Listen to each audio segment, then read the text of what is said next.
This is our league, and this is your league. Broadcasting from the 55-yard line in Japan to the shores of the Great White North and everywhere around the world on Gridiron America Radio and the Sports History Network.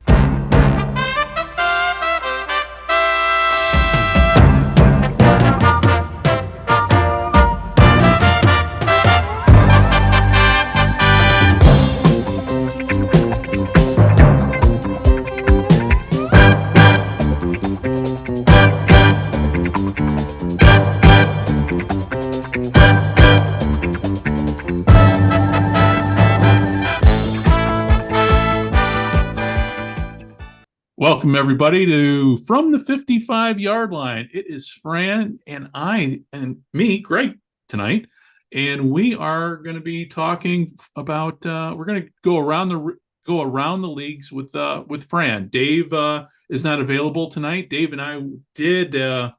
We did kind of a test show for Gridiron Mexico, which unfortunately we had audio issues, so there is no audio associated with that. So that was episode 0, our beta episode, which unfortunately failed miserably.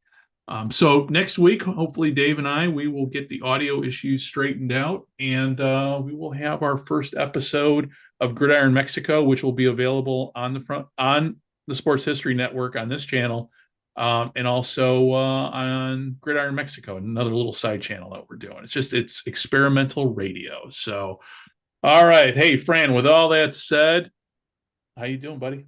I'm doing good. Nice to be back doing a podcast for the first time in a long time. Yeah, I've been bouncing around doing different things, juggling different work schedules around, but I'm excited to give some fans some good information and good interaction with you as always, Greg. Cool. No, I appreciate you sitting down with us. And as we're talking, I've got in one corner here in my office, and this is not a live stream today. But as we get deeper into the year, we're going to be doing a simulcast both on Facebook and YouTube. Like I said, I'm in the process of working that. I'm old and I'm in my 50s, so it takes me time to kind of figure everything out. But I think I've got it pretty much nailed down. We've done a couple test streams, and those seem to work out. It's just a matter of finding the right provider, which I have, but it just, I'm still shopping around and experimenting. So, and in the future, Fran will be on camera. I'll be on camera. Dave will be on camera. And whatever guests we have will hopefully also be on camera. So, as long as our work schedule is going to combine, you never know who's going to be able to be around. But we'll figure that out. That's true. And, I'm sitting here on the other side of the world. So it's not even, for me, work is not, knock on wood, is not an issue. Because I'm retired, and I had to retire before age 57 due to the nature of my job and the requirements that went with that. So, but yeah, no, the thing is, being here in Japan, with work schedule, actually it's conducive with work schedules because my mornings are your evenings. So this does work out. But yeah, no, I understand what you're saying about with the work schedule and everything. So, and also too, we got a time change coming up here this weekend. So, that's going to impact our recording scheduling a little bit. So, but with all that said, hey, without further ado, let's go around the leagues, Fran. What's been going on since last we talked? Well, we'll go back and start 2 weeks ago. We'll start with the National Cross League in partnership with GF Sports Entertainment, Senator Sports Entertainment, announcing the launch of Ottawa's newest franchise, the Ottawa Black Bears. The Black Bears will play the 2024-2025 NL season, and all home games will be played at the Canadian Tire Center, home of the NHL Ottawa Senators. Ottawa is an incredible market with established fan base. Major League Arenas NL Commissioner Brett Flood said, "This is an immense opportunity for our league to fortify our roots on the National Capital Region, the partner with sophisticated front office and the Senators. We feel this relationship will be a terrific success and excited, confident in short-term and long-term positioning of the Iowa Black Bears." Greg, what do you think about NLL going to Canada with no team? Not a big surprise at all. Well, I mean, I don't know what the business plan. The NLL, the thing is, I don't know what their business plan is. Is it are they banking on getting most of the money from TV or from ticket sales? It seems like they have to have ticket sales because ESPN, they're on ESPN Plus, and I mean that's a situation where you can grab, but they don't have that many linear TV games and ticket sales, fans, and but the problem with Iowa's going to fit perfectly with the Hamilton team, which is kind of strange because Toronto Rock are playing in Hamilton, but that's their region. You have teams in Canada that right near Buffalo, Rochester. It fits perfectly. The only negative is that it's the New York Riptides franchise, and the Riptides said it has been a fun 2023-24 season thus far, Riptide, and we are fully committed and excited on a playoff run. Before we continue, we must remiss that if we did not acknowledge how appreciative we are of our loyalty and unwavering support of New York Riptide. That being said, it is mixed emotions that we form our fans that our franchise decision to relocate to Ottawa, Ontario at the conclusion of the 2023-2024 NL season. Beginning in 2024-25, the Riptide will be known as Iowa Black Bears. It's one of those weird things because I think the NL has given them a discount on the expansion fee because they're moving over. They could have easily said, Riptide, you fold and we'll get an expansion fee. But in general, that's what happens. A lot of these teams are part of other teams, hybrids of other teams, where they bought the franchise and they moved them to other cities. Georgia Swarm is part. They played in Minnesota. A lot of these teams have moved around, but New York just doesn't seem to. Long Island is a hard place to have success with sports teams. Besides the New York Islanders, everything else just doesn't really fit in over there. They have that G League team. Go ahead. And that's your area too. I mean, that's where that area well. But Long Island, I mean, it's hard to get to. You have to. Long Island Railroad driving there is a real hectic. I never drove when I was in New York, but still, I mean, just getting out to Long Island from the boroughs is not really easy. You have to hop on the train and get around. But I mean, the Riptide obviously did not draw not enough attendance, not enough fan support. They have some good players, but New York's a market where how many minor league teams have had success?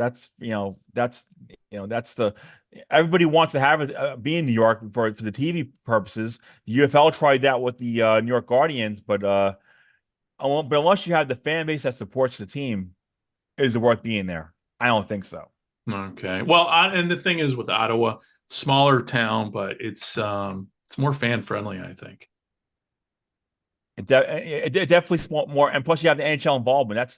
That's the big thing. You have the NHL owners invested, so those people working with those teams, they'll have extra jobs. They'll make a little extra money, or maybe they'll actually hire somebody, separately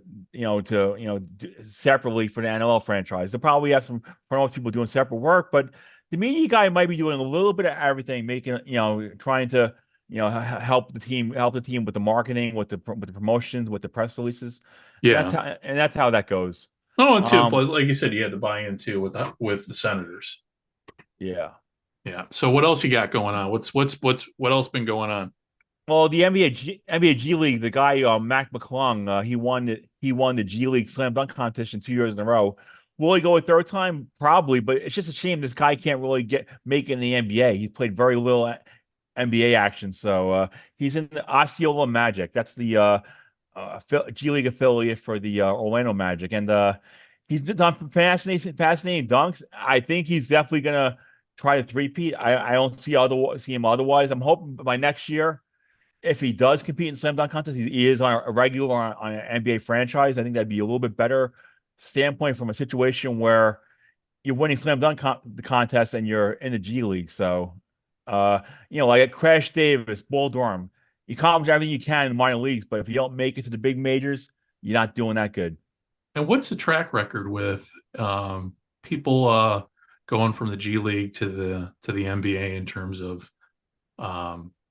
is it truly a developmental league, or is it definitely is, because players are moving back and forth all the time, and a lot of them are owned by the team, so the teams get to have their own systems in place. So, and sometimes players sign both contracts, and then sometimes players get injured and they practice down there. Believe me, now that Phoenix has a G League franchise, every single team has an affiliation, so it's obviously working to a degree where they can draft these guys in the second round, and then they can get playing time in the G League, and then they can develop their skills. It gives places for players to play and develop. Okay. Yeah, because when it comes to the G League, I mean, there's a team obviously in Chicago, but the Bulls are kind of like, the Bulls are people have completely forgotten about the Bulls. So in terms of the G League, I mean, I don't think I've ever seen the G League mentioned maybe one or two times on the Chicago news. So no, I'm just curious, just in terms of how their business model is. But all these teams are financially supported by the big by the uh by the NBA. So for them, they lose money, they lose money. It's a developmental league. So Well, at least they do a good job on social media because in my week around the leagues, you always see the videos of players of the week, this top 10 plays. They really do. That's the one thing. If you're gonna have a league, you gotta do a good job on social media. You gotta have videos and highlights and do all these other things. You gotta make it sound good because Major League Rugby, I wanna give it more videos and action, but they don't do the top 5 plays. They have a rugby show on FS2, but they don't really do enough to. They should show some of those amazing laterals and plays. But at least the G League, they're run professionally on Facebook with their game highlights and videos and player profiles. I always find a plethora of stuff I can use for around the leagues every time I'm putting my column together every week on the NBA G League. okay. And so what else happened over there in America? Well, last week, Major League Soccer and the U.S. Soccer announced 8 MLS teams, 11 MLS Next Pro teams will compete in the 2024 U.S. Open Cup. The 8 MLS teams will include the Houston Dynamo, last year's Open Cup champion, and the top 7 ranked U.S.-based teams according to the 2023 MLS Supporters Shield standings, other than the clubs playing in the CONCACAF Champions Cup: Atlanta United, FC Dallas, Sporting Kansas City, Los Angeles FC, Real Salt Lake, San Jose Earthquakes, and Seattle Sanders. And then the MLS Next Pro include 9 MLS affiliates and 2 independent clubs. So MLS, you got to do better than this. This U.S. Open Cup has been around since 1914. I know you're getting big time. I know you're getting big ratings and Lionel Messi, but the thing is, be humble. They rather get more money in these other tournaments and leagues, but I think all these teams should be playing in this league and let the little guy play against them. But the thing is, they want to have their own little empire. That's why they have MLS Next Pro. That's why they have and then they have the clubs and academies. They're trying to build this whole entire empire where it's all their thing.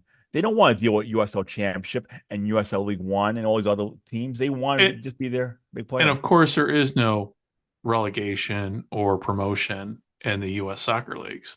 None. Yeah, I think that's to me, that's the world standard. You have relegation, and that's kind of the magic of soccer. But without it, I don't know. I'm not we've got it over here. Our the second division team that I root for, they're going to be playing here this afternoon, I think. But that's what no man. That's kind of the magic of that game, is knowing that if you don't win, you're going to get kicked down a few levels. But so that's just my opinion. Well, the thing is, Major League Soccer, I just don't have the appeal for it. Charlotte's not that far from me, but at the same point, it's just so 3-hour drive is more of a 2-day trip in general to go to Charlotte in general for that. Right. But the thing is, they think they act like they're such big time. I like the underdog. I like the little guy. I tried to get a press pass for the Philadelphia Union when they were playing at the Link their inaugural season, and the team turned me down because we cover in minor league and independent sport, but they consider themselves the 5th major league. To a degree, they are, but the problem is they don't get the ratings, they don't get the sponsorships. They're buried on Apple TV, and people are buying it for one reason only: Lionel Messi. So okay, so let me ask you this: with MLS, what's attendance like? Attendance is good in a lot of markets and teams, but attendance is good, but the ratings are just not to the level where I expect them to be, as far as like millions of fans watching. But then again, their big thing is Apple TV, so all they need is many people buying it, and they're fine. So they have some games on Fox, but I don't know how many games are on there. So and ratings these days are so hard to even calculate all these. all the cord cutting these days. Oh Wow. yeah. I mean, just I'm watching now as we're sitting here talking. I've got the LFA game in the background, and it's all on YouTube. And ratings really is a number of a number of views. So that's pretty easy to calculate. But we are so splintered when it comes to how we watch sports. Well, that's a discussion we're going to have when we discuss the UFL later. When they play about their ratings, because a lot of people are going to be watching them on the apps, and those are not going to be recognized unless the league, unless those sites share that, and those sites, and ESPN's not going to share that, Fox is not going to share that. So people are going to be, their defenders of the UFL are going to be saying, well, they're doing better than people realize, not even knowing the facts for themselves. So, oh yeah. I mean, that happened last year. I mean, I'm not even when Mike Mitchell came out on XFL News Hub and gave us the ratings, but then spun it. Like, oh, the ratings suck when compared to I mean, when you're coming in behind the Real Housewives on cable, but just beating out 1 a.m. Sports Center, that's not a good number for something that was promised to be, big time. So, but that's just my opinion. So. Well, the thing is, I mean, this year, like 70% of the games are on over-the-air TV. But here's my argument, Greg, which I said on the Birmingham Facebook page.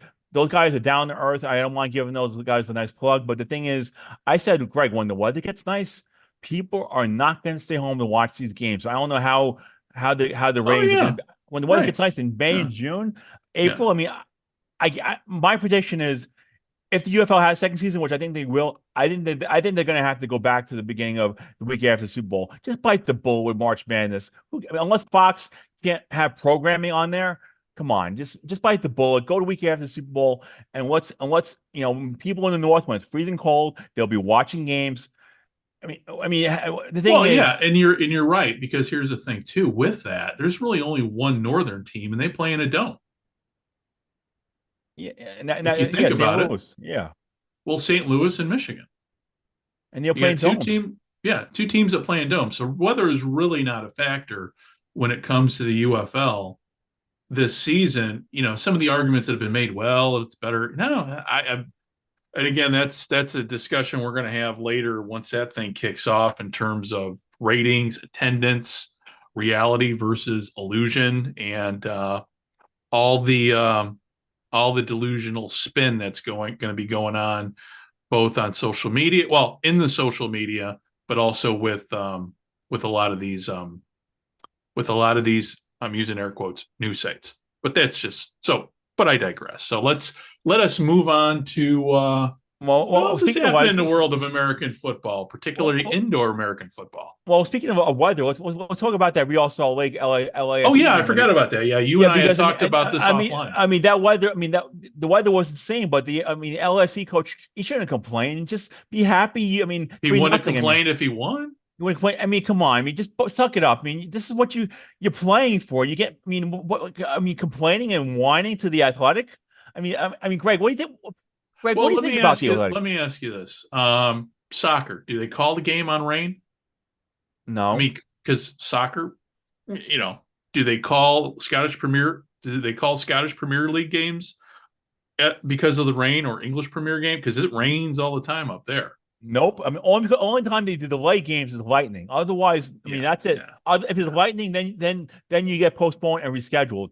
Everything else, just deal with it and bite the bullet. Weather's part of it, even when it comes to baseball. I mean, unless it's a downpour, they're still going to play in the rain up to a certain point when it just becomes you just can't do it with baseball. But I agree with you, man. I just had he won, he wouldn't complain. So that's really kind of how I look at it. And he got fined $10,000 because, well, good. I mean, because just keep your mouth shut. I mean, come on. What are you going to do? I mean, whine to the Athletic. I mean, speaking of the Athletic, right? Do you think is the Athletic even a worthy? You say, well, you have to pay to read these articles. I haven't subscribed for that stuff. Is the Athletic? What do you think about the Athletic? Honestly. Well, here's my take on that. Okay, when all of us, back before we had the internet. I mean, I get my sports news now from, believe it or not, there's this great thing that, great invention to get your sports news, and it's called a newspaper. And so I'm kind of like going old school when it comes to get my sports news by going back to, you know, I'm lucky. There's a great, I'm digressing here a little bit, but there's this great thing called Press Reader. It's an app, and you can get in conjunction. So Press Reader is an app to read all kinds of periodicals, including newspapers, world newspapers, and it works with your library card. So like for me, I have, I have free access to the Navy's library and all the perks that go along with being a veteran and being former service. So now my mornings, I mean, I watch Japanese news in the morning and watch what's going on. But when I'm watching it, I'm sitting down reading the actual newspaper. It's on my iPad, but it's the actual physical a copy of the physical copy. So yeah, when it comes to the athletic, and so it's kind of a roundabout way of me saying, going back to the athletic thing. Before the internet, before bloggers, before, XFL News Hub, before XFL Newsroom, before all of these fan type news sites, before oursportscentral.com, that's how I got my news. So I'm kind of going back to the future a little bit when it comes to my sports news. Now, obviously, when it comes to the minor leagues, and including the UFL, you do need sites like, Pro Football Newsroom. You do need, Mark Perry, he wants to provide news coverage, and he does an admirable job. You guys too, with Our Sports Central. The only problem, Greg, the only problem I have with some of these news sites is they'll use something from a pay site like it's their own story. That's right. That's a huge. That's not journalism. I'm living with that crap. No, I do a little. Okay, so if you go to gridironmexico.net, I do basically. I'm getting back into writing and everything. So I decided I'm going to do a column. It's not going to be a news. When it comes to, I'm not going to be doing what you're doing, reporting like you do, but I like doing columnist. I've always kind of found, I like writing columns, kind of like what Scott Adamson does with at Adamson Media with his work, because the old school columnist is kind of going away. Peter King just retired, and so that old school. I mean, John Gunning is one of the. In Japan, he is the only. John's a friend of mine, so he does a column on sumo, a weekly column on sumo.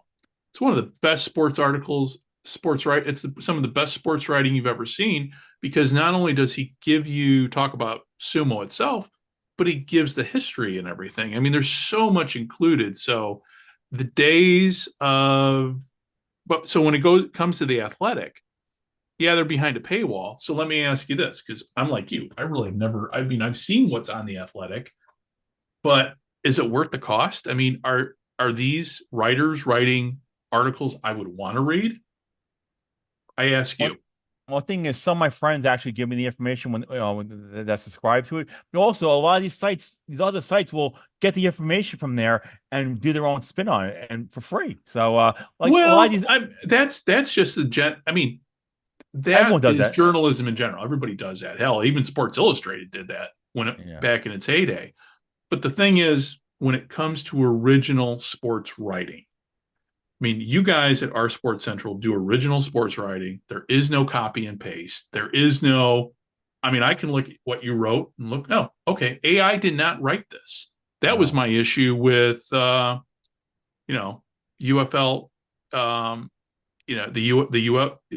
When I started looking at the UFL coverage on SI, I'm like, is this AI or is this human? I mean, it was hard for me to tell. And the reason why I had the conversation with that, I go, the people, SI had issues with AI creating articles. So hopefully they're going to do better as we move forward and give people a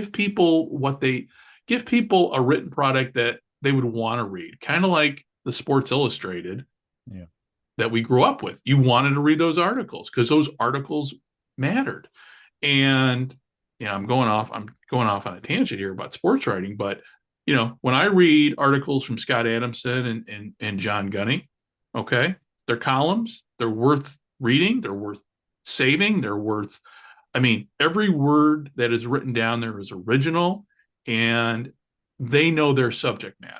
And But that's when what it, and that's what I've been doing as well with the all my inside the XFL. I mean, I do a theme, I back it up with facts, and then I do extra points, a little extra point Yeah. nuggets, like yeah, all real information. And the fact is, if they have post game press conferences, which I'm hoping they do, then I can let the quotes back up my opinion. yeah, So yeah, yeah. that's the And way. the thing is too, when it comes to, let's just use a good example. Let's just use ratings and attendance. When you look at the ratings and attendance, you're going to call it as you see it. You're not going to spin it going, oh, but these are great numbers. They're don't ignore what you're looking at. Believe what I'm saying. But you guys aren't going to do that. That's what real sports writing is all about. Calling it as you see it. And if it looks like shit, it looks like shit. But I'm not And gonna, if you, I'm not gonna defend it. I mean, I'm not gonna say, well, it's all streaming nerves or bet. I'm not gonna be whatever it is. It is. I'm not gonna like defend this and say, the weather is not. I mean, Fran was right. you're not gonna Baghdad Bob it, if you know that reference. If you remember that Yeah, reference. yeah, I When know it. when we invaded Iraq, they the spokesperson for the Iraqi defense ministry was out there. Hey, we're doing a great job. We're beating back the enemy, when you can see in the distance American tanks. So it's anyway. I'm going off topic here. Let us move on To while the we're on the WNBA. subject of football. Oh, go ahead. Well, No, go ahead. No, we'll which go to one did you WM. want We'll to? go to WNBA. Caitlin Okay. Clark. She's gonna be the real deal. She's coming out this year. She could have stayed in college another year, but why? She accomplished everything she wanted to. I mean, she's gonna be the #1 pick in the WNBA draft by Indiana Fever. She's awesome. I watched that Ohio State Iowa game where she passed Pistol Maravich's record. People just come on. Can you give her a little bit of credit? I mean, I know Pistol Pete didn't have a 3-point line and other things. It's still an accomplishment. People are fighting like crazy on Facebook, men versus women. Like it's still an accomplishment. It's done differently, but come on, just I mean, but she's the real Gender deal. does not matter when you're shooting from the outside. Plain No, and it doesn't. simple. Period. So, um, I mean, I mean, she's a fiend. I've not watched any of her games. I only know with what I've read, because I, don't really have access to watching women's college basketball. I wish I did, but I really don't over here. But let me ask you. Craig, do you get access to YouTube or not? Is that No, I got access to YouTube, but I mean, but most of these games are on what, ESPN anyway? Yeah. Oh, I mean, and I have ESPN, but I got to go through a VPN, and of course, too, the time difference too. Yeah, so So, but no, but I've heard everything. But my one question with her is, does she own the women's? Because this is somebody else back in the '70s set the women's college record, but Caitlin has not set the women's college record, right? I'll have to look into that. Because I thought I was, and just in past, I mean, this is something that I think may have gotten lost. And it's where I always say history matters. And I think, again, after we finish up this talk, but if I remember correctly, and I saw this on Facebook of all places, so I don't know whether to believe it or not, but somebody had pointed out that somebody back in the 1970s at one of the smaller colleges, and when it came to women's sports, women's sports was never the same level of as men's, especially back in the 70s. So, in fact, the NCAA did not even support women's sports, especially basketball, up until I forget when. But back in the 70s, Michael McCambridge wrote a great book called about sports in the 70s, and he covered the topic of women's basketball, women's sports in depth. So, let's next time we talk, hopefully we'll be talking more about her. But yeah, I'd be curious to know if she actually has the women's college basketball record, because I don't know if she does or not. But with all that said, that takes nothing away from what she did. I mean, why are people getting upset? Is it all like on social media? Is it all, for lack of a better term, is it all the angry white dudes that are pissed off Yeah, about yeah, that's her? why. That's what it seems like. It's still a tremendous accomplishment. She just passed Steph Curry's record tonight with the most 3-point shots ever made. I mean, Yeah. the thing is, she's the real deal. Where to a point where it's going to bring so many people to watch this stuff. It's going to bring people. I mean, people are going to. I mean, if I ever go to Len again for a sports trip. I mean, I don't even know if I'm going to be able to get a press pass. The hype is going to be through to the roof with her. I mean, Yeah. it's going to be similar to Lionel Messi to a lesser degree, but Right. the thing is, any place she plays, fans are going to want to see her play in those markets. I And mean, is she going pro next year, yeah, or she is number one pick. Yeah, has she said she's going yeah, pro? yep. Because I mean, I saw an interview with her, or I think I was listening to Dan Patrick, and she had another year. Like, it made it the way it seemed to me was she was contemplating just staying another year at Iowa because she had it good. Yeah, but she's getting all these sponsorships, and she's gonna be able to bring a lot of stuff as well. Plus, she accomplished everything she wanted to. Well, the one thing I Well, hope it happens, I hope she gets to the Final Four in the tournament. I mean, that's what the ESPN would love to go gaga over, because everybody's gonna be watching. They're gonna get record ratings if she gets to the. oh yeah, Yeah, I yeah. mean, the thing it's fun. The thing is, it makes the WNBA's moving, doing a little bit better. They have a team in Bay Area coming. I mean, the Las Vegas Aces have sold out all the season tickets for first team in WNBA history to do that. Their expansion, well, we'll see what happens. Greg, being in Toronto, I mean, a Canadian guy, what do you think about Toronto being a possible WNBA market? Is an American franchise better, or can Toronto really give WNBA a really good expansion market? Well, I mean, Toronto is what? How? I mean, it's big as Chicago, so I mean, I'm sure it'd be great, and but you've got to compete. I mean, depends upon. Well, the league, when the league plays, I mean, they other than the Blue Jays and the Argonauts, they don't have much competition. So I don't know. I don't see why it couldn't work in Toronto. Well, The team I think can't work in I think it Toronto. can, because they're a big time market. I mean, I think they'll support that. I mean, Well, it's they the support largest city in Canada. I mean, I yeah. mean, if it can, listen, if they can support an NBA team, they can support a WNBA team. Well, the thing is, That's my I like to see WNBA, get less than, I mean, having NBA backing them. Let's see them do more stuff on their own as well. Let's see, I mean, how they can handle, just growth and stability, and plus the fact, hopefully they had another team, because Portland was going to be a team, but then they have issues with the arena, because Portland would have been another great market for the WNBA. Yeah. But Well, thing, and maybe with her, maybe she is what she is there. Maybe she is the WNBA's Joe Namath. yeah. So anyway, moving on. Well, we'll go to indoor football, where All the right. National Arena League officially reports that the Topeka Tropics, not the Will Ferrell team, has been terminated by the National Arena League. The decision follows the NAL to find new ownership to assume responsibilities for Topeka's participation in 2024 season. NAL worked with potential investors to allow the Tropics to continue membership. Despite finding capable investors, it was determined there was not a viable way to complete a transition and a short timeline presented for the start of the season. National Arena League will continue to explore options for Topeka for the future. And this is second team that's been terminated in 2 weeks of that league. It's just, indoor football well, except for the IFL indoor football league, the indoor arena football league is a disaster. That's my take. My 2 cents on everything, and kind of aside indoor football in general. And if you look at, it's kind of a Ponzi scheme. Yep. I mean, the new AFL is clearly a Ponzi scheme. These other leagues, there's just the financial. I don't know what the financial.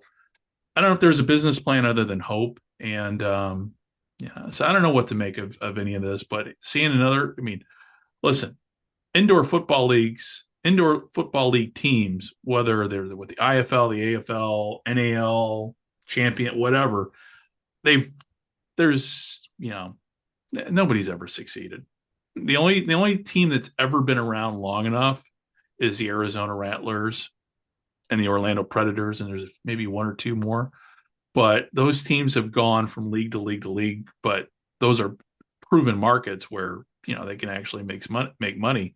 But all these other cities that do indoor football, man, it's just, you talk about, if you want to figure, if you want to find a, if you want to throw away your money, you know, create a, start an indoor football league, and indoor football league, an arena indoor team, because it's none of these teams ever last. I mean, there's practically no money. I mean, the heydays of football was more of a labor of love. People were Yeah. just, they like being the big fish in a small pond. They liked, but the thing is, after a while, if you lose money, you keep on losing money, you're gonna bail, because even remember Gene Simmons with the LA Kiss. Yeah. I mean, Bon Jovi. I mean, all these, John Elway. Mike Ditka. Everybody all these teams want. Eventually, if you keep on losing money, Charles Wong, remember him with the whole entire. I mean, he had the New York Dragons and AF2. That league is dead. They had markets everywhere. Everybody wanted a team in that arena football too. I covered 2 arena cups in Shreveport. I mean, it was and none of those markets are viable except for maybe like Green Bay. That's the Green Bay Blizzard in the IFL. Oh yeah, I forgot about Green Bay. Yeah, but that's one of those markets where it kind of works, because there's no competition, and you got a lot of football fans up there. So I mean, that's kind of a natural fit. Well, I will say the most stable league is indoor football league, because I'll give them I'll give them credit. Like, look at the markets here. Here are the markets, Greg. We'll go over them briefly. Arizona Rattlers, the South Korean football team, they're doing well. Bay Area Panthers, that's still San Jose market, good place. Dakota Bucks, Bismarck, North Carolina, that's there ain't much to do up there in the winter. So yeah. Duke City Gladiators, that's a weird one, because you would never think that's Albuquerque, New Mexico. Right. Briscoe Fighters, that's still like the Dallas market, but still good. We made Blizzard, another Midwest, a lot of Midwest teams. Iowa Barnstormers, that's the arena football team. Jim Foster invented the league, and he owned he had a team there for a while. Kurt Warner played there, and their legacy continues. That's Jacksonville Sharks, a newcomer. They decided to go for this league, and they'll be good. Massachusetts Pirates, that's a weird one. They moved from the they're being Lowell, Massachusetts. Northern Arizona Wranglers, that's Prescott Valley, Arizona. Quad City Steamrollers, Moline, Illinois. San Antonio Gunslingers, that's Moline. Yeah, the Moline. Yeah, no, it's okay. Yeah. It's I'm from that area, so it's like, oh, that's Moline. Sorry. And the San Antonio Gunslingers, if I ever go down for a UFL game again, I can hit up the Gunslingers. That's a good market for us. Yeah, I forgot about Quad City. So I mean, those are mid-size. They don't have a whole lot of competition. And then we have we have San Diego Strike Force, which is the San Diego market. Super Bowl Storm, that's the team that dominated IFL forever. Yeah. Tucson Sugar Skulls, Tucson, Arizona. That's a good, there's nothing else. Tulsa Oilers and Vegas. Everybody has a team. Vegas Nighthawks. The thing is, Greg, why does every single league on this planet want a team in Vegas? Because Vegas is where the money's at. Yeah, every single league has it now. Yeah, it's just a matter of time before. I mean, we got when's the NBA team coming? So they'll be coming there soon enough. I mean, Major League Baseball. I've seen the rendition for that ballpark. I'll see it when I believe it, Craig. Yeah, come on. That thing looks like a damn. Come on, that's like a. I agree with you, but with that said, it's Vegas, and Vegas was built on entertainment money. So, but maybe, but I don't. Who knows? And obviously, when it comes to Major League Baseball, you've got my White Sox. Even though I'm a Cubs fan too, I'm a fan of both teams. But you got the White Sox looking at moving several blocks north of where they're at. Well, and moving into the South Loop, and who knows if that's going to happen. The $50 million question, Greg, is: are any of these leagues going to expand? Will the NHL add more teams? They still have to figure out what they're going to do with the Arizona Coyotes. Yeah, they're going to expand. You just got to give it time. But yeah, in terms of the Coyotes need to move, because where they're at now. And I don't know the full Arizona State. It's like 5,000 stadium there in Tempe. I mean, but Arizona. There's actually a choice of stadiums, but the way, they were in Glendale, but then they were, the way, I don't know. I don't know what to think of Arizona, because it can support a hockey team, because when you win, people show up, but when you're not winning, people aren't going to show up. So I don't know I think the easiest answer is just move the team. move it up to Salt Lake City, move it to somewhere where at least now, for at least the foreseeable future, they're going to have fan support. But Well, we'll it's see. just crazy that some of these, like, remember Kansas City, they were built for an NHL team. They never even got one. Now that's just basically a college basketball arena. I mean, Kansas City was built for NHL. It's funny how these cities, like Pittsburgh, was so close to being, moving, but then Mario Lemieux saved that franchise, and now it's just funny how all these NHL teams. Winnipeg is now struggling tennis wise. People are saying Well, Atlanta has is it part of it just the price of tickets? it's so expensive. Yeah. Hockey is just, I mean, that's why I don't go to unless friends invite me to games. I'm not going to spend money to go to Carolina Hurricanes games. It's too No, it's expensive. I just don't yeah, no, like yeah, it's $100. just I mean, the park you pay like a fortune just to pay with parking. How they get you now, Greg, is what the situation. If you pay ahead of time, it's cheaper. If you pay a day of the game with parking passes, you're paying through the roof. So it's like, yeah. I mean, I like I wish there was a minor league hockey team closer to where I'm going to. I mean, the closest team to me is Fayetteville. But I'm not going to drive 72 miles, every that much to see a minor league hockey game because it's just gas prices. They're still sky high down here. It's just so. It's Oh like, yeah, yeah, I mean, yeah. as far as like having teams in my market, I have the North Carolina Courage. I can cover National Women's Soccer League. I have the USL Soccer Championship, North Carolina FC. I'm covering tomorrow. But I have team. I mean, as far as like traveling for driving for other games and teams, it depends. Like if we're a cross league, I'm willing to go to Charlotte for that, Carolina Chaos game just to get out there and do it. But the thing is, I'm not going to be going out of my way to go to Charlotte that much. I may go to Right. Charlotte I'm probably going to go to Charlotte when Tennessee plays NC State at Bank of America. That'll be fun. That'll be a fun game to go to. Hopefully, it'll be a night in September because I don't want to deal with noon heat in the South. So we'll see how Right. that goes. Well, But and that's something that all these leagues. I mean, they got to make money. I mean, they're not into they didn't go into business and start these teams to lose money. So it's making money. It's just, but if you don't price your product in reach of the average fan, or you don't have a product on the field or the ice or the rink or wherever that people want to go see, yeah, it's a tightrope. So, hey, let's move on here. Let's talk about another league here that I really don't know much about, and that's the National Lacrosse League. well, National Lacrosse League, I mean, they're in good shape wise, and they have a team in Ottawa. They're doing pretty well. And that's, I mean, they're gonna have a team in Ottawa next year. The thing is, Right. the TV penetration. It's more ESPN Plus and TSN. So that's the thing is how I feel like this. If you're gonna have your playoff games, you gotta get them on TV. You gotta get them on linear television so people can watch. I mean, you gotta have them on a channel people can actually watch and follow because, I mean, you can't be buried behind a paywall for a championship game. You got to be on Oh, right. ESPN Yeah. two. I mean, the thing that pisses me off the most, Greg, is that I don't know why ESPN News doesn't get all those weird sports leagues because in the past they used to put them on there all the time. You used to get CFL games, you used to get all these games on. If ESPN News is not being used properly, you might as well at least give it those Yeah. weird. No, I agree with you. Even Major Arena Soccer League. Why can't we have like one channel dedicated to all these small league sports just to give them exposure? It's just I know YouTube is a new version, but still, I mean, Right. Well, I mean, that kind of gets into the thing I kind of want to wrap everything up with, and that's just talking about, we know change is coming in terms of how we watch sports. We're in the midst of it right now. I'm watching the LFA here as we talk here on YouTube on streaming, but we've got a big change coming up with ESPN. It's in the works.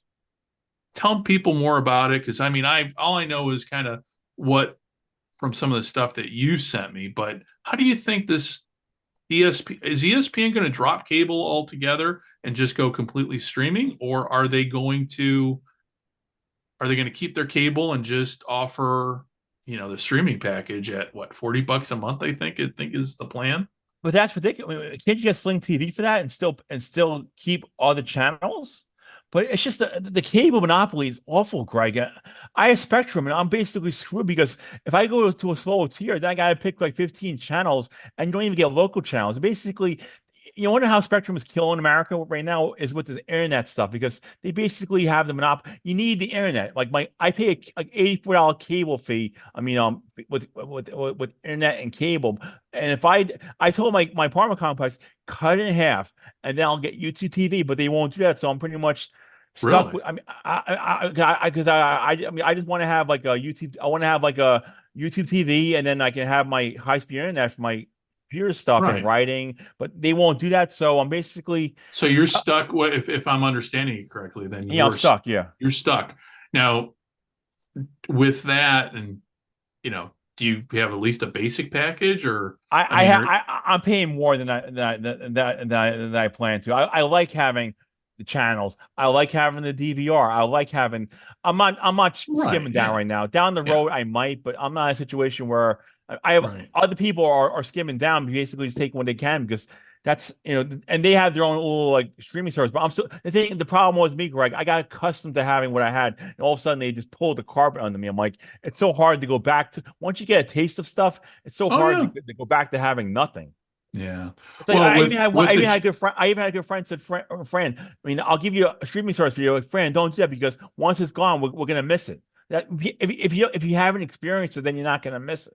So I mean, right, this is the right. I day mean, we're living in. unless you've got Paramount Plus, which nobody watches. Peacock, another one. But, Peacock. I have that. It's I funny. have that. I have Peacock, but I don't pay for it. I pay for I just have the free service, and I have what I need because I like watching Dan Patrick. But I got to use a VPN with that. But that's all I use it for. Well, I think I mean, Obviously, when go you're ahead. internet, well, the thing is, it depends. That's the thing. People forget about these VPNs. If you have a VPN, we'll just use the Canadian Football League for a good example. So if you're tech savvy enough, and really you don't have to be that tech savvy enough to do this anymore, because these VPNs are pretty easy to set up both on your computer and on your tablet and your smartphone. But instead of paying money instead of paying for a package that, say if you're a CFL fan and you're like, oh, I got to buy a package. I didn't want to, but they're on CBS. Now you just get a VPN and you just, flip over and say you're in Thailand or some other country and just watch it on your laptop or watch it like I've got everything set up. I've got my laptop set up to the big screen and it's just so easy to get around. In America, they nickel and dime you to death. So there are ways around some of that nickel and diamond. So I'm saying, Well, I know.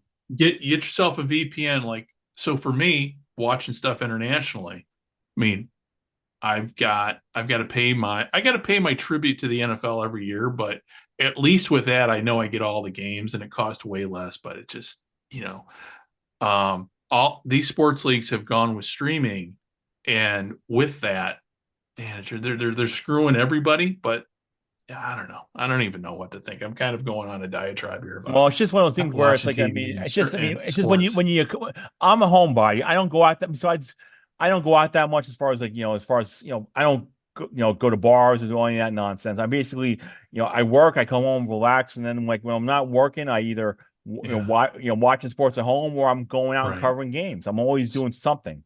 So let me just ask you, because as we wrap things up here. So when it comes to look at with your crystal ball here for the next, say, through the end of the year, where do you see things going with ESPN, how we consume sports? Do you see a massive seismic shift coming up when it comes to cable, when it comes to streaming, when it comes to over the air? I think it's coming sooner rather than later. Well, it seems like everybody wants a dance partner. It seems like streaming services are joining services and they're getting together. And the thing is, it's nice from a standpoint where you get more content, but then you're paying more money.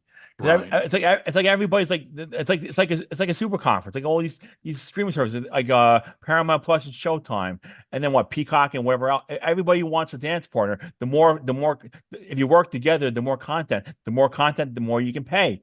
and then and then speaking of Netflix, what do you think about that Mike Tyson Jake Paul fight on Netflix? Isn't that weird, Greg? You think about that? You hear No, about the boxing no. I match? mean, Netflix is not is that's one of the last ones to, if you think about it, one of the last streaming services not to have live TV. So they're starting to go live TV. They see where they realize they're missing out on something, and I mean, Netflix, they just kind of, if you remember, not that long ago, they were on the decline with subscribers. So having live TV, I mean, Well, the thing is, I mean, you can have it, but at the same point, like sports bars are getting killed because some sports bars will spend the money for Amazon Prime and some won't.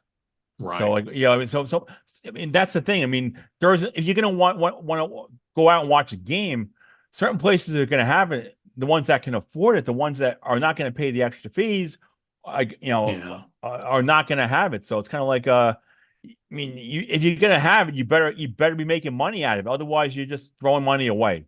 Yeah, yeah. I mean, you and I, obviously, we watch our sports. It's very self-contained. But yeah, I didn't even think about the bars and everything. Yeah, So because like with Peacock with the Big Ten network, I mean, all these streaming, can they even are they even allowed to? It's one of those weird policies where I think they have to, if they're certain places have to pay more to show it. I don't know how that all it's right. all, and because Yeah, the I don't thing is, know. That's the it's all thing with weird. the economics of sports. I mean, that's a whole, there's the top, if you major in economics, you got economics, but then you got sports economics, which is completely, at times it's kind of built on it's sports economics, and sports in general are built on top of other people's money, whether it But be taxpayer money or ticket sales. But Greg, how many people are actually when they're out and about? I'm out. If I'm out and about around people, I'm not gonna be watching games on my phone. That's first of all, that's rude. Second of all, it's like I mean, unless you want a quick score or something, come on, you're out around people. Get a life. I mean, Yeah, you see I off your get it. phone. I mean, I'm at the I'm almost at a philosophy, Greg, where where I'm at a sports event, whatever else. I'm like, I turn the phone off. Let me just live in the moment. I don't need to. I Yeah, mean, someone needs to get back to me. But I but mean, unless that's you're but that's where we're at in terms of how people consume everything. I'll use me as an example. Okay. Um, football games come on here in the early morning through about noon. So, today's a good example because if I weren't talking with you, I'd probably be out now and I'd be watching this LFA game on a phone somewhere because that's just where we're at with just, again, the world has changed so much since we were kids. So it's amazing to see. And I'm just kind of curious where we go. So, hey, as we wrap things up here, Fran, tell everybody how they can find you over at our Sports Central. rsportscentral.com. Every Tuesday, the week around the leagues. That's the place where you get all the news and nuggets, all the videos. I basically find the best news stories and best videos out there. Where sometimes I let the videos let the videos do the talking. Like Caitlin Clark, she was on Good Morning America. I'm gonna find that video, and you can hear her talk about her how she feel, why she's doing what she's doing. CFL. I mean, there's always some good content going out there in these leagues, and Oh it's a yeah, fun yeah. It's fun. It's fun. Yeah. It's Well, fun. that's a great that's a great thing about YouTube because I know when I started this gridironmexico.net, my little, I hate using the term blogger because you and I have had this conversation. Writer. It does have a negative connotation, but I have decided that instead of calling myself a blogger, I would just call myself a citizen sports journalist. Well, Greg, how about this? I mean, somebody referred to me and said, it's a hobby. No, what I do is a lot more than a damn hobby. I'll be honest. Well, it's To a degree it is, but come on. listen, all of us, you know what? You got your full-time job. Obviously, that's what Yeah. pays the bills. Hell, I had a full-time job for 30 years until I retired. But whether, first of all, unless you work for a newspaper, well, you not even that anymore. But Paywalls. You can't. Why even write for? Why yeah, even work for yeah, paper? if you're doing what you love, it doesn't matter what it's called. I like writing. I like writing a column for this, for Gridiron Mexico, and I'll be doing that for Gridiron Japan here come this autumn. And everybody who does the fan news sites, we'll use the UFL as an example. None of those guys are getting paid. And if they're getting paid, I don't know where, first of all, I mean, remember Connor, the guy from he said the most they ever paid was a utility bill. So there really isn't. I mean, you're throwing all this time and effort into something. All of us write as fans because we want that's it's for the love of the game. So that's why when we sit and we talk about sports journalism, 99% of sports journalism now, especially covering the smaller leagues, is done by people that aren't getting paid anything, and we do it for the love of the game. You, me, I'll give you a perfect example. Like tomorrow, I'm going to cover a North Carolina FC game. I'm covering a North Carolina Courage game the following week. I'm getting a season press pass, so I get free parking. I get a media meal. I get game access, and I get so I'm basically getting like $100, maybe like $100 worth of stuff just for being at the game. Plus, I get fed. Plus, I write a story. Plus, and you always network. You never know who you're gonna be at. And right. Plus, as far as like these other things concerned, I mean, I've interviewed Billie Jean King, World Team Tennis, Bon Jovi, on the Philadelphia Sovereign football team. Kurt Warner is rookie year with the Rams. Now he's a Hall of Famer. So the thing is, I mean, I feel like I've done it to an elevated level where even like the Roy Lassiter, the Carolina Core FC coach, he led Major League Soccer in goal scoring the inaugural season. So it's kind of, I mean, it's one thing to do it, but another thing to do it right. And I feel like, and you got to do it right, and that's the thing. I mean, if you're just doing, I mean, like me, I mean, I was reading my column, some stuff I wrote, and there's some spin in there just because I'm excited about watching the LFA and the fact that it's not the UFL, and then I know it's a league I'm excited about, and I hope it'll succeed. But I write my opinion, and I kind of stated that up front. It's my column, and I'm giving you my observations. Whether or not I make nothing from it, and nobody from the league down in Mexico is paying me to do anything. I'm sure people are appreciative of me writing a column, and I'm not, there's a couple of guys with the Shady Sports Network that are doing an LFA podcast, and those guys aren't getting paid for it. They're doing it for the love of the game. And that's why we sit and we do this podcast, because we just like to talk sports. And it's great. At least I have a sports background. You have a sports background. Dave, the thing is, people have sports backgrounds. Well, I think, with that said, though, all of us are fans, and that's kind of the key. I mean, my sports background, other than playing high school football, But I'm talking about watching stuff. I mean, and doing a podcast. That's kind of it. But I mean, David worked with teams. I worked for the Sports Star for 16. I mean, the thing is, that's that as far as that's concerned. But the thing is, it's fun. But the thing is, as long as you have a site that's reaching people, you just can't create a site and all of a sudden be a journalist. That's the one. That's where I have. Well, and that's something. That's the problem I have. Like, I mean, people. I mean, you can't just say, a new league. That's not how you get into journalism. That's not how the thing is, a lot of people are just worried about clicks and likes, especially with podcasts and click and like that. I never ask people like and subscribe podcast to like or subscribe. We got a little Facebook page. We got a YouTube channel, which it's at Gridiron America. For what we do with the live streams, Sports History Network. You can find this podcast, the audio portion of it, exclusively over at the Sports History Network there. But, even, the Sports History Network, I mean, it was created for the love of the game, for the love of sports history. And that's why we do it. I mean, and everybody, and that's who was I talking to?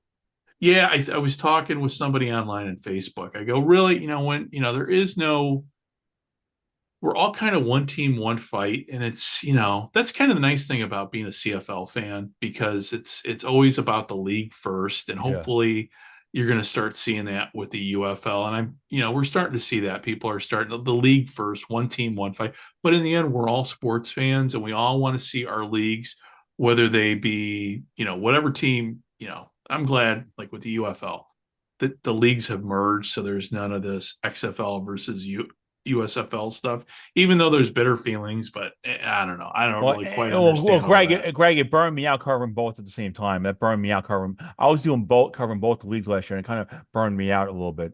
Well, and that's the thing. Sometimes, we do need to take a break, taking a break from sports too. So this is like the time of year where normally we would be like, okay, we'll check back in with football, come April, look at the draft, and then we'll put it off, and But sometimes I think too, and, again, I'm watching. Let's see here. Tijuana just scored a touchdown here, so we got the LFA in spring, which is great.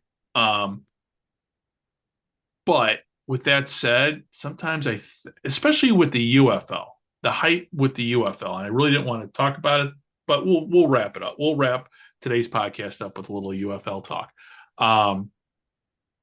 I think that's what kind of burned me out with the UFL on social media, was all this fan hype. And it just kind of I've literally unsubscribed, unliked every UFL, old XFL, old except with the history, like with the old USFL, the USFL project and USFL. Then there's just a couple but it's only for those, the USFL back in the 80s and the World Football League. But for the rest of them, I just had to tune out because it just got to be such a toxic place. How I feel too. It's like Facebook in general is toxic. everybody's an expert. People spam pages with their opinions. I'm like, come on, it's just not healthy. I feel like anyone that has kids, they shouldn't even allow them on Facebook until they're like 21. Yeah. Come on, it's just it's not a real world. It's fake. Right. It's full of people that just for likes, validate people. It's like a drug addiction. Remember that article David shared? It's like they're looking for the next share. It's like a drug. They share something, they want a high, and they keep on sharing something. They get that. Someone likes something, it gets their endorse. That's not the real world. Yeah. Well, yeah. We're all social animals, and we all want to be. We all want to share. We all want to belong. But yeah, now the UFL stuff it was drowning out other things that in my life that like other things, my other interests that I have outside of sports. So it's been nice that I've taken, like I said, I'm like, I don't know if I'm going to do the UFL. We'll talk about it, but whether I'm going to invest any time and energy into watching it when I can watch the LFA down in Mexico for free, because with the UFL, I live in Japan, so obviously. Despite what all I think it was last year. Oh yeah, with the XFL, and this is, I went on Player 54 podcast to talk with Michael Throp, talk about, the XFL following in Japan. I'm like, there is none, because, it's just sometimes if I got to jump through a lot of hoops to go watch something that I really, I'm interested in, I'm not going to watch it. And that's kind of what's kind of going on with the UFL this year. If I got to jump through a lot of hoops to configure my VPN and everything, yeah, probably not, because I can just turn on YouTube and watch the LFA, and I got my football fix for the week. Well, I'll cover it. I'm still going to do a column, Players Week Power. And the thing is, I just feel like, there's more. I'm covering so many other sports leagues and teams, so I'm not going to go. I have soccer leagues to cover. I'm covering lacrosse. I may cover rugby next month. Right. I'm tackling more stuff. Yeah, and those leagues are going to be around a lot longer than the UFL is. Yeah, that's the other thing too. And these are sports, when it comes to the women's, we'll just go through, lacrosse, women's soccer, women's just everything. Those leagues have proven to have a lot more staying power than spring football, whether it be the indoor variety or the outdoor variety in America.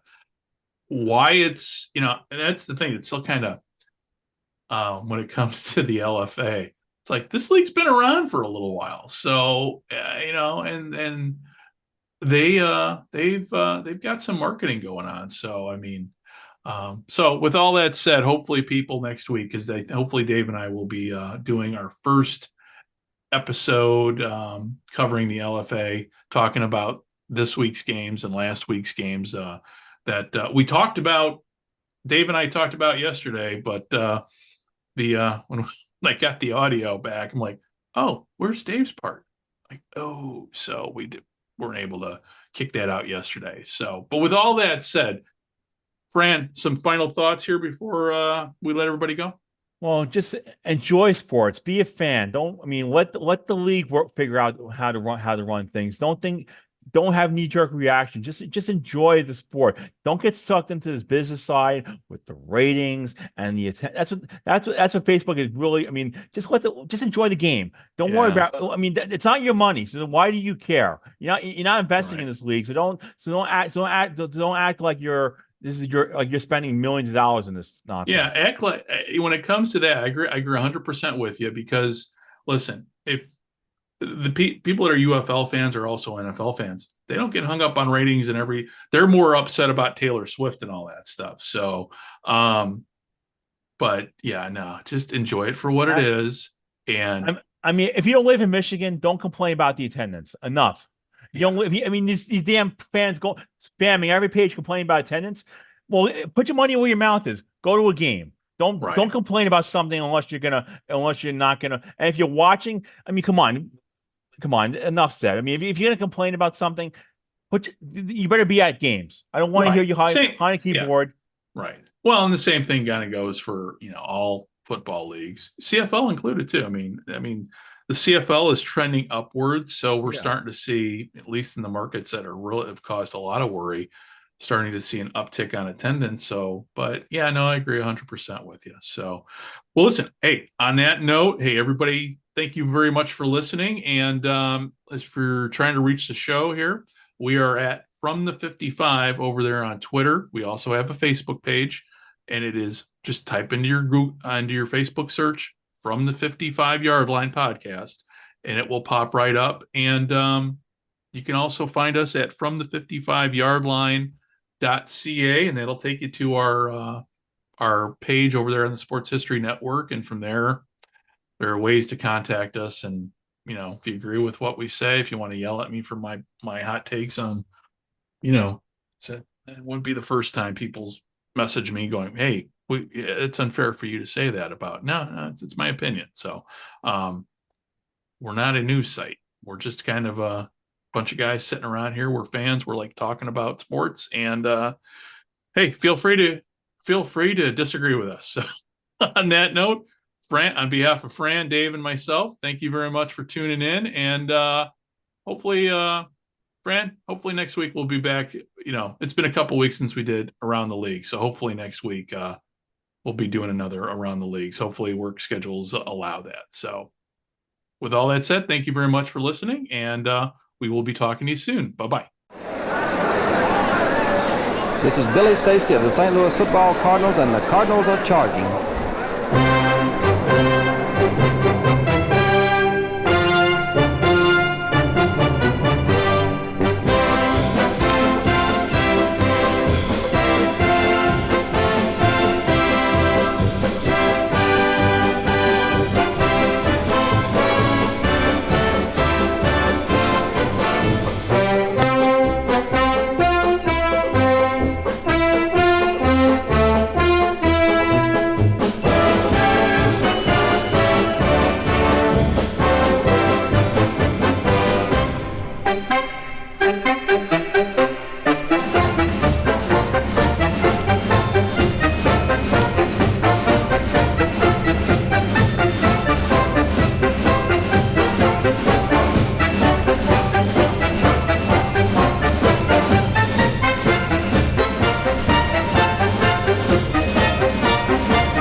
This podcast is part of the Sports History Network, your headquarters for the yesteryear of your favorite sport. You can learn more at sportshistorynetwork.com.